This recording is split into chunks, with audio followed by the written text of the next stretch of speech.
Olá, que bom ter você com a gente para mais uma conversa. E quem já segue o Bookcast, que é o podcast do nosso canal Arqueobook, lá no YouTube e no Telegram, sabe que a gente gosta de mergulhar fundo nas ideias. E hoje o mergulho vai ser em alguns trechos bem instigantes de um livro chamado História Secreta do Brasil, da Cláudia Bernardi de Souza Pacheco. É um material em tanto, né? Nossa, sim. É uma mistura muito curiosa, sabe? Pega a profecia bíblica, junta com previsão de santo, tipo Dom Bosco. Aí mistura filósofo, tipo Keyserlingk. E ainda entram os templários, né? Que sempre dão um ar de mistério. Exato. E tudo isso desemboca em teorias psicológicas mais atuais. A nossa ideia aqui hoje não é dizer se está certo ou errado, mas tentar entender a lógica por trás, sabe? Como é que o livro constrói esse argumento de que o Brasil teria um destino espiritual, assim, especial, quase traçado? É como essas peças tão diferentes se encaixam para formar essa tese central, né? Isso. Ok. Então, vamos desempacotar isso. Bom, primeiro é importante dizer que é uma leitura bem particular da história, né? Alternativa mesmo. Não é o que a gente vê nos livros de história tradicionais. Certo. E o que é fascinante aqui é justamente essa costura. Pega misticismo antigo, reinterpreta fatos históricos conhecidos e ainda adiciona uma base que ela chama de científica psicológica, que é a tal da trilogia analítica, que a gente vai falar mais pra frente. Entendi. É quase como construir uma visão de mundo completa, com o Brasil no centro desse palco espiritual, digamos assim. E parece que a base de tudo isso, o ponto de partida, é uma ideia bem antiga. O milenarismo, né? E a história do Quinto Império.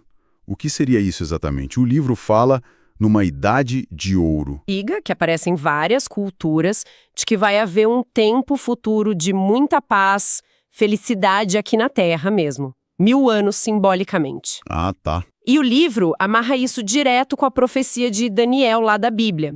Aquela da estátua com cabeça de ouro, peito de prata, bronze e depois as pernas de ferro e os pés de ferro com barro. Lembro dessa história. Cada metal um império, né? Isso. E o último, esse de ferro e barro, frágil, misturado, o livro interpreta como sendo o nosso tempo.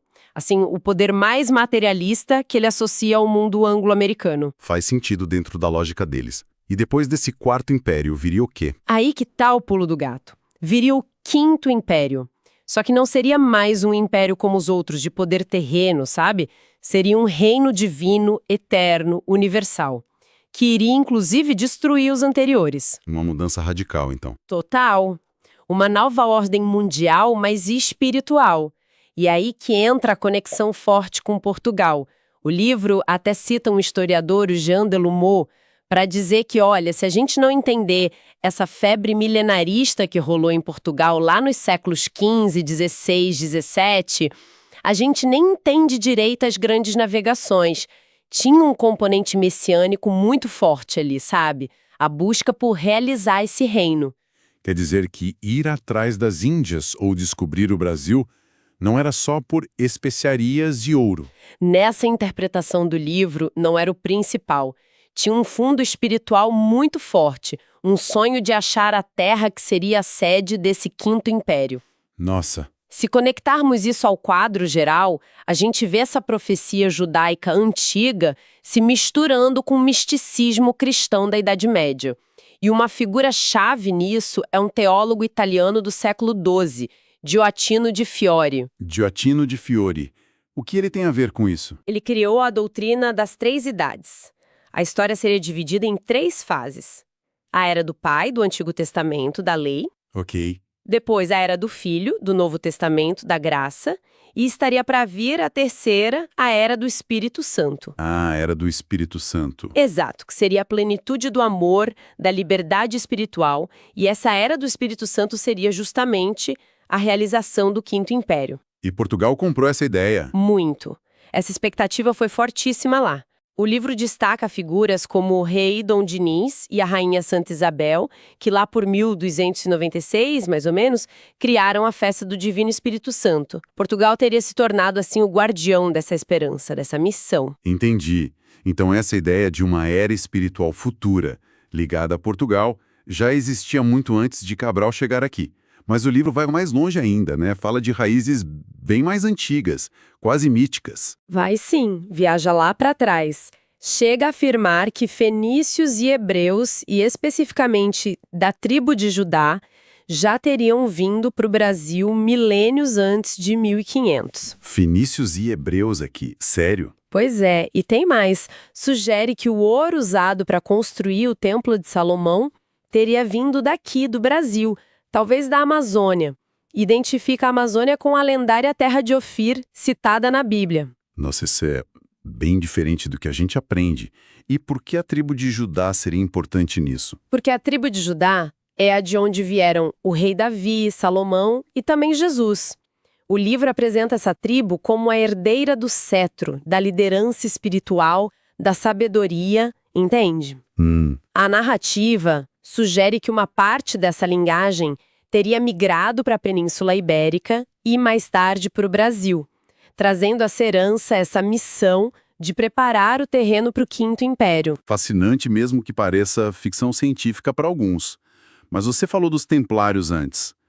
Eles são a ponte mais histórica que o livro usa. Exatamente. Embora essas ideias sobre fenícios e Ofir sejam, assim, bem ousadas, o elo que a narrativa realmente usa para conectar essa missão antiga a Portugal e ao Brasil são os Cavaleiros Templários. Ah, os famosos templários. Isso. O livro argumenta que Portugal foi, na prática, um Estado templário.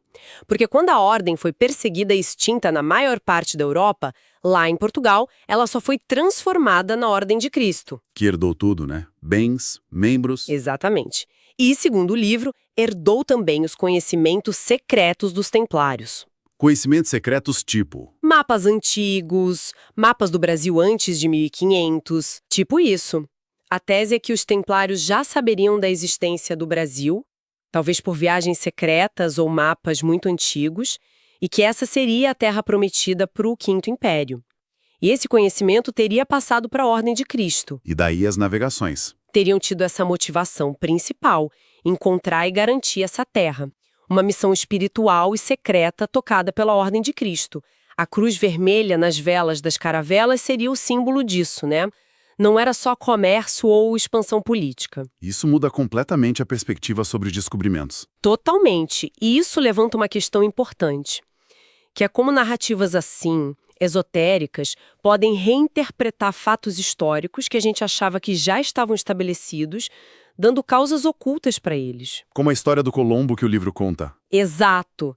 Aquela tese bem controversa de que o Cristóvão Colombo seria, na verdade, um agente secreto português. Agente português, como assim? A ideia, segundo essa visão, é que a missão dele não era achar as Índias para a Espanha, mas sim desviar a atenção dos espanhóis, mandá-los para o Caribe, para as ilhas. Para deixar o caminho livre para o Brasil. Exatamente, para que Portugal pudesse chegar ao Brasil, que seria o verdadeiro alvo, a Terra Prometida, sem a concorrência da Espanha. Uma jogada de mestre, segundo o livro. Essa do Colombo é realmente radical. Mesmo dentro dessa lógica alternativa, qual é o argumento principal que eles usam para sustentar algo tão diferente da história oficial? Bom, o livro aponta para as supostas origens portuguesas do Colombo, que ele teria ligações com a Ordem de Cristo, que o conhecimento de navegação dele veio de Portugal, e o fato dele ter navegado para o oeste, mas numa latitude que o levou para as Antilhas e não mais para sul, onde estaria o Brasil, que ficaria guardado para os portugueses, entende?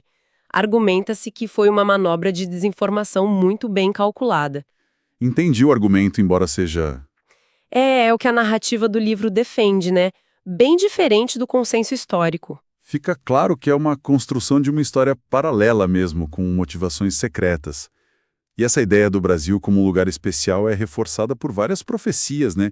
De gente bem diferente. Sim, e essa é outra parte forte da argumentação do livro. Ele junta um monte de previsões, de fontes super diversas para criar um impacto, sabe?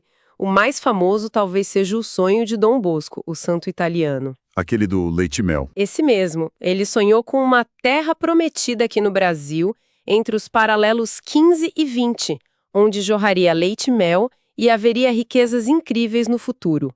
Brasília tá bem aí nessa área, né? É verdade. E não são só fontes religiosas que o livro cita, né? Não de jeito nenhum. Cita, por exemplo, o filósofo indiano Rabindranath Tagore. Ele teria dito que o Brasil seria o berço da sabedoria e amor à humanidade e o futuro celeiro da cultura universal. Nossa, que bonito. E o escritor austríaco Stefan Zweig, que ficou encantado com o Rio de Janeiro. Ele escreveu que sentiu ter dado um olhar para o futuro do mundo quando chegou aqui e chamou o Brasil de país do futuro. Essa frase pegou, né? Pegou muito. E tem a previsão do Kaiserling também, mais específica. Tem sim. O Hermann Kaiserling, filósofo alemão, segundo o livro baseado em fontes esotéricas, ele previu que uma nova orientação espiritual para a humanidade ia surgir aqui em São Paulo a partir da década de 1970. Década de 70 em São Paulo, bem específico. Pois é. E ainda menciona outros, tipo Dante Alighieri, que teria visto o Cruzeiro do Sul como um símbolo de virtudes, William Blake, poeta inglês que associaria a Nova Jerusalém ao Brasil, e até um cosmonauta russo, Yuri Romanenko. Um cosmonauta? Sim, que teria visto do espaço uns fachos de luz muito fortes sobre o Brasil. O ponto central aí, então, não é nem tanto provar cada uma dessas previsões, mas mostrar essa convergência, né? Como gente tão diferente de épocas e lugares distintos apontariam para o Brasil. Exatamente essa é a estratégia do livro. Criar essa sensação de que tem algo aí, sabe? Santo católico, filósofo hindu, escritor europeu, poeta, cosmonauta, todos falando de alguma forma desse papel especial do Brasil. Isso cria um contraste forte com a visão às vezes pessimista que a gente tem do país ou do mundo em geral. Com certeza. E até o nome Brasil é analisado no livro. Sugerem que o nome já existia antes de 1500 em mapas e lendas medievais e que poderia significar algo como Terra Abençoada ou Ilha da Felicidade, vindo talvez do celta ou do hebraico. Interessante. E essa narrativa toda acaba criando um conflito, uma oposição, né? Entre essa visão do Brasil e o mundo anglo-americano. Sim, essa é uma das ideias centrais que o livro martela. De um lado, que ele chama de Império Anglo-Americano, com foco nos Estados Unidos, esse seria a encarnação atual daquele quarto império de Daniel, o de ferro e barro. O materialista decadente. Isso, descrito como materialista ao extremo, focado só no poder econômico, aí cita a FMI, por exemplo, e no controle militar, tipo o Pentágono. Uma visão de mundo vista como decadente, bélica. O texto critica a sociedade americana, fala de problemas sociais, perda de ideais, até de um governo invisível manipulador. E qual seria o outro lado dessa moeda? Alternativa. Seria o que o livro chama de espírito luso-brasileiro, que seria o oposto disso. Caracterizado pela tolerância, pela mistura de raças e religiões, o livro cita judeus convivendo com árabes aqui, por exemplo, e também pela afetividade, pela universalidade e por dar mais valor ao ser do que ao ter. Claro que é uma visão bem idealizada, né? Mas serve para criar esse contraste direto com o modelo que ele atribui aos Estados Unidos. E aqui é onde fica realmente interessante. Essa oposição é vista quase como uma batalha espiritual disfarçada. Precisamente, o livro coloca as coisas nesses termos. Uma luta cultural e espiritual que está rolando por baixo dos panos. De um lado, o primeiro mundo, o norte, tentando impor seu modelo materialista e cultural. E do outro? Do outro, o sul, especialmente o Brasil, com essa vocação espiritual para liderar uma nova era. O livro até usa o poeta Fernando Pessoa para reforçar isso. O Pessoa. Como? Com aquela ideia dele sobre os impérios. Grécia, arte, Roma, lei, cristandade, fé, Europa, razão. O próximo passo, o tal quinto império para Pessoa, teria que ser espiritual e seria português, ou luso-brasileiro. Não poderia ser o modelo inglês que ele via como materialista e que o livro estende para os Estados Unidos. Então é quase uma guerra fria, esotérica, né? Uma disputa de visões de mundo. Exatamente essa a ideia que transparece. Uma reinterpretação da geopolítica com essa lente espiritual, mística. Ok. Uma visão de mundo bem construída dentro da sua própria lógica. Mas como é que essa nova era, esse quinto império, liderado pelo Brasil, aconteceria na prática? O livro dá alguma pista, algum método? Sim. E essa é a parte final e talvez a mais original da argumentação do livro. Entra em cena a chamada trilogia analítica, desenvolvida por um brasileiro, Norberto Kepp. Norberto Kepp. Isso. Ele é apresentado no livro como o cientista que teria descoberto as leis da psique humana e da sociedade que vão reger essa nova civilização. Seria a base científica para entender como fazer essa transição para o Quinto Império. Trilogia analítica. O que é isso, basicamente? Parece ser a chave de tudo no final. É apresentada como uma ciência nova, que une o que estava separado: psicologia, filosofia e teologia ou espiritualidade, se preferir. Uma ciência unificada. Isso. Segundo o livro, ela consegue ir na causa real dos problemas humanos e sociais, que não estariam onde a gente costuma procurar. É descrita quase como uma continuação da revelação divina, algo típico dessa era do Espírito Santo que estaria chegando. E quais são os conceitos-chave dessa trilogia que o livro mais destaca? Tem algum que seja fundamental? Tem um que é central: a ideia de inversão. Inversão. A tese é que nós, como pessoas e como sociedade, temos uma tendência muito forte a distorcer a realidade, a inverter os valores. A gente coloca o que é secundário no lugar do que é principal. Dá um exemplo. Pensa, como o lucro passa por cima de questões humanas ou ambientais. Ou como a imagem, o poder, viram mais importantes que a verdade, que é ajudar os outros. O livro diz que essa inversão de valores é a raiz de quase todo o mal, da patologia individual e social. Entendi. A gente colocar as coisas de cabeça para baixo. Exato. E a cura, a conversão de verdade, seria perceber e corrigir essa inversão. Conscientizar-se dela. Parece um diagnóstico interessante. Tem mais algum conceito importante? Tem outro fundamental, chamado teomania. Teomania, mania de Deus. Quase isso. É descrita como a patologia básica do ser humano, querer ser Deus, rejeitar a nossa condição de criatura, a nossa dependência natural do que é bom, verdadeiro, belo. Tipo um orgulho excessivo? Isso, uma espécie de orgulho e inveja originais. O livro remete até a Lúcifer, ou Adão e Eva querendo ser como Deus. Essa teimosia em não aceitar a realidade como ela é, em não aceitar depender de algo maior. Isso levaria à doença psíquica e social, segundo a trilogia. E qual a diferença disso para psicologia tradicional, tipo Freud? A trilogia analítica, na visão do livro, se diferencia bastante. Ela diz que o problema não é o inconsciente reprimido, como Freud diria. O problema seria a repressão da consciência. Repressão da consciência? Como assim? A ideia é que, no fundo, a gente saberia o que é certo, o que é bom, mas a gente escolheria conscientemente, mesmo que de forma doente, ignorar essa consciência para seguir a inversão e a teomania. Então a solução não seria liberar o inconsciente? Não.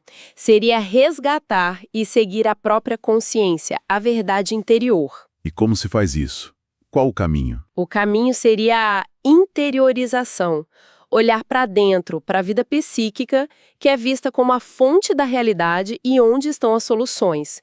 E, junto com isso, a trilogia reforça a necessidade de unificar o conhecimento, juntar ciência, filosofia e espiritualidade para ter uma visão completa do ser humano e do mundo. Chega de caixinhas separadas. Entendi. E como esses conceitos todos, inversão, teomania, interiorização, se ligam de volta ao destino do Brasil e ao Quinto Império? Qual a conexão final? A conexão é total, segundo o livro. Os princípios que a trilogia defende, valorizar o ser e não o ter, agir com justiça e bondade, buscar a verdade, a beleza, seriam os próprios alicerces dessa nova sociedade do Quinto Império.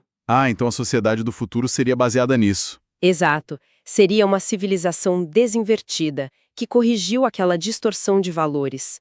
Uma sociedade mais justa, cooperativa, sem exploração, focada no desenvolvimento completo da pessoa. O livro fala até numa economia trilógica, que funcionaria com base nesses princípios. Uma utopia, talvez. talvez. E aí tem um detalhe curioso. O livro cita o Arnold Keyserlin, que é filho daquele filósofo, o Ehrman.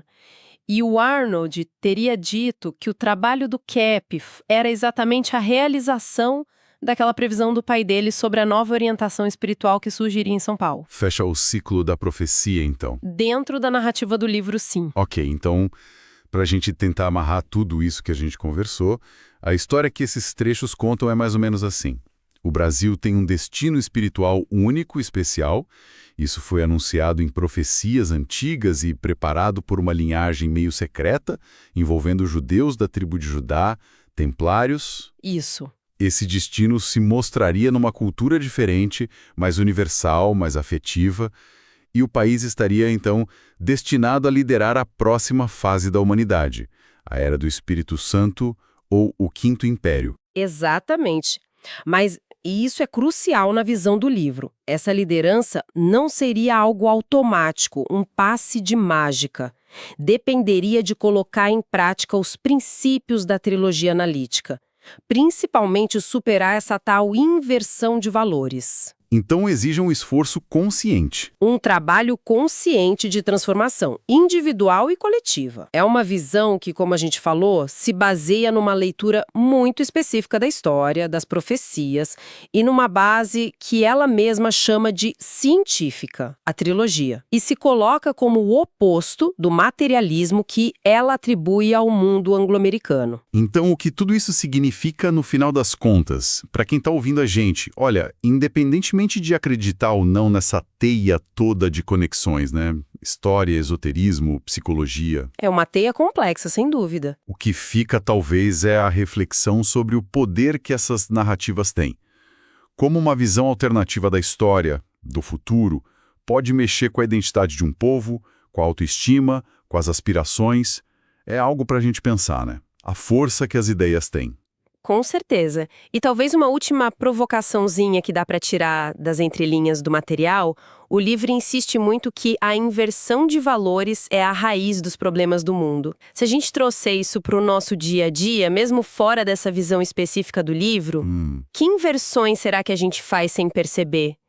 Que trocas de prioridade, talvez inconscientes, que podem estar guiando nossa forma de ver o mundo, de valorizar as coisas, de entender a própria história ou o nosso presente? Boa pergunta. Ou ainda pensar naquela afirmação do livro de que a língua portuguesa seria, de alguma forma, a língua da consciência para essa nova era. O que será que isso quer dizer? Que implicações culturais, filosóficas uma ideia dessas poderia ter? Fica aí para pensar. Fica mesmo. Questões bem interessantes para continuar refletindo. A gente agradece demais a companhia de todo mundo nessa exploração das ideias da história secreta do Brasil. Lembrando que esse papo é um desdobramento do que a gente faz lá no Bookcast e no canal Arqueobook. Isso aí. Se você curtiu, ficou com dúvidas ou quer dar sua opinião, a gente convida a interagir com a gente lá nos comentários do YouTube ou no nosso grupo do Telegram. A participação de vocês sempre enriquece a conversa. Com certeza. Muito obrigado e até a próxima!